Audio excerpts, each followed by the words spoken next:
આજે first time મકાઈનો રોટલો ખાય છે. દરરોજ બાજરીના ખાય છે, ઘઉંની ખાય છે. જો હવે ભાઈ લોનીને પણ અમારી સાથે જ આનું જમવાનું બનાવવું પડે છે. કેટલું દારૂ અલગ નાખ્યું છે, એ ગરમ છે, થોડું ગરમ છે, તાથી નહીં ખવાય. જો તને ઠંડો કરવા આપે છે. હા બસ એને એવું લાગે કે મારી મમ્મીને કંઈ અલગ નાખ્યું છે અને મને કંઈ અલગ આવે છે. એટલે જ્યારે એમની મમ્મી પાસે પહોંચી જાય છે એનું ખાવાનું છોડીને. એ નહીં ખાય. જો એની મમ્મીનામાં જ એનું દાન જ છે.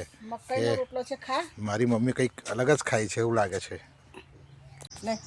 હલો મિત્રો, ચલો જમવાનો ટાઈમ થઈ ગયો છે. આજે તો ભાઈ અમે સુરણનું શાક બનાવ્યું છે અને મકાઈના રોટલા બનાવ્યા છે ચૂલા ઉપર અને કચુંબર છે, છાશ છે. ચાલો જે મિત્રોને જમવું હોય એ આવી જાઓ. કીટું તો અમારા પહેલાં જ ખાઈ લે છે. જો ચાલુ કરી દે આજે